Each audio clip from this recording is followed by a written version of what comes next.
Asesinan a balazos a Armando Linares, director del medio de comunicación Monitor Michoacán. Oquitlán es escenario de protestas por el asesinato del reportero mexicano Jacinto Romero. ¡Justicia para Jacinto! Asesinado a balazos a las puertas de su casa. Así ha muerto el fotoperiodista mexicano Margarito Martínez Esquivel. Por quinta vez en apenas 41 días de este año, del asesinato de otro periodista. Muere asesinado en México el periodista Javier Valdez, premiado en múltiples ocasiones por su trabajo sobre el narcotráfico. Auto del periodista Roberto Toledo. 3 sujetos armados lo acribillaron a la salida de su oficina en Michoacán. Los asesinos se dieron a la fuga. 28 personas dedicadas al periodismo asesinadas en el sexenio de Andrés Manuel López Obrador. Estamos hablando de un número brutal. Las estadísticas en México en este momento hablan por sí mismas, ¿no? Estamos viendo un país que está en una situación, una crisis de libertad de prensa y hasta una crisis de libertad de expresión, eso queda bastante claro.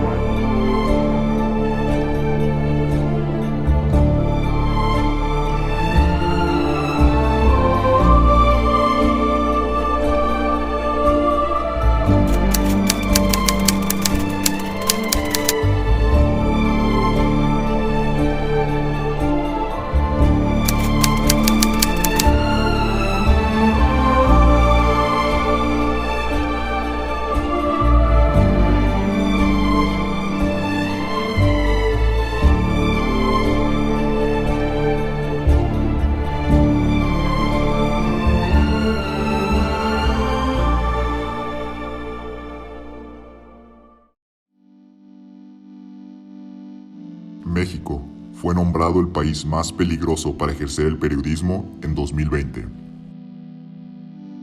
Desde entonces, las cosas solo han empeorado. Desde el inicio del 2022, 7 periodistas han sido asesinados en México. Se estima que desde el año 2000, cerca de 150 reporteros han sido víctimas de homicidio en territorio mexicano. ¿Pero por qué ocurre esto en México? Para entender el conflicto y sus complejidades, analicemos la historia de la periodista Lourdes Maldonado. Lourdes fue una destacada reportera quien se dedicaba a investigar historias de política y corrupción en el estado de Baja California. Su estilo de reportaje, valiente y honesto, le ganó respeto y popularidad en la industria noticiera. Temprano en su carrera, trabajó para PSN, un canal de televisión propiedad de Jaime Bonilla, exgobernador de Baja California. Ahí se desarrolló como una periodista honesta y trabajadora. Sin embargo, después de 6 años en la empresa, fue despedida sin motivo alguno. Esta injusticia hizo que Lourdes se enfrentara judicialmente a PSN. Lourdes recibiría muchas amenazas, las cuales ella declaraba se debían a su ejercicio periodístico y su demanda activa. En 2019, preocupada por su vida, asistió a una conferencia mañanera del presidente Andrés Manuel López Obrador. Ahí le pidió ayuda públicamente. Vengo también aquí para pedirle apoyo, ayuda y justicia laboral, porque hasta temo por mi vida. López Obrador redirigió a Maldonado con el coordinador de comunicación social, quien se encargaría de proteger la integridad de la periodista. Aún así, Lourdes demandó seguir siendo acosada. Esto la llevó a acceder al mecanismo de protección a periodistas de Baja California, que consiste en rondines policíacos para proteger a los periodistas. Más tarde, en enero 19 del 2022, después de 10 años de litigio, PSN fue notificada de un embargo mercantil a favor de Lourdes. En redes sociales, Maldonado publicaría un video compartiendo lo acontecido. A declarar embargado el giro mercantil de PSN. Pues ya está embargado. Está embargado, se va a constituir como depositaria interventora a la caja, a la hoy actora.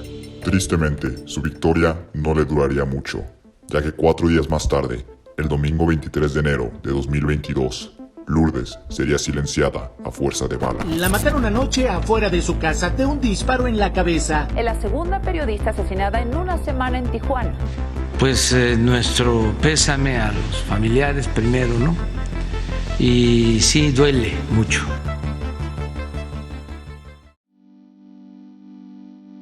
La crisis mexicana de libertad de expresión es causada y mantenida por el incremento de la violencia en el país y la corrupción e inaptitud gubernamental.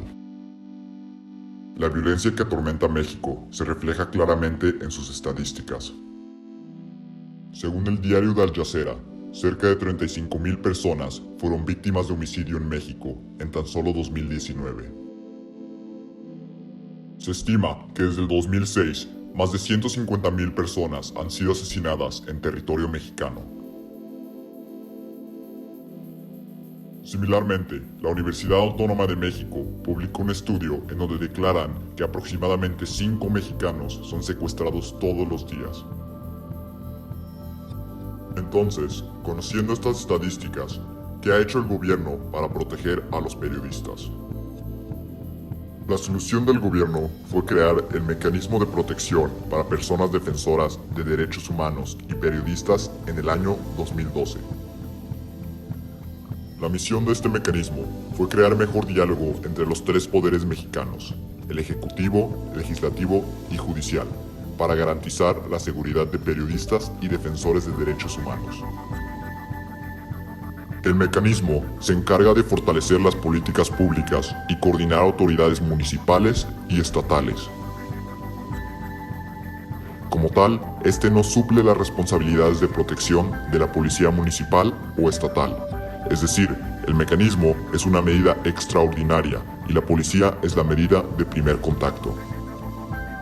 Sin embargo, la inaptitud de las autoridades mexicanas han hecho que periodistas asistan a este recurso como la medida de primer contacto. El mecanismo no se encarga de investigar delitos o implementar acciones de prevención de crimen. Esto es responsabilidad de la policía. Lo que hace el mecanismo es coordinar a la misma policía para que lleven a cabo estas acciones. El mecanismo de protección para periodistas es un concepto bueno en su esencia, pero es propenso a fallar, justo como lo reveló el caso de la reportera Maldonado. Es importante recalcar que las fallas del mecanismo se deben en gran parte al hecho de que depende de la policía, una entidad la cual en el tiempo actual está coludida en corrupción. Mientras esta dependencia exista y la corrupción prevalezca, el mecanismo permanecerá ineficaz. Los artículos números 6 y 7 de la Constitución mexicana prometen libertad de expresión. No obstante, a través de los últimos años se ha demostrado que en México la expresión sí tiene un costo. Historias como la de la reportera Lourdes se repiten una y otra vez. Lo peor es que la gran mayoría de los atentados contra periodistas siguen el mismo círculo vicioso. Todo empieza cuando un periodista investiga y publica historias relacionadas al crimen organizado o la política. Servidores públicos corruptos o grupos criminales intentan ocultar sus verdades, atentando contra el autor de la nota. Finalmente, estas personas no son castigadas, sumando al porcentaje de impunidad, que hoy en día se calcula que es de aproximadamente 89% en casos contra periodistas. Para romper este círculo vicioso es necesario combatir la violencia, corrupción e impunidad desde sus raíces. No habrá libertad de expresión en México hasta que no se erradiquen estos problemas.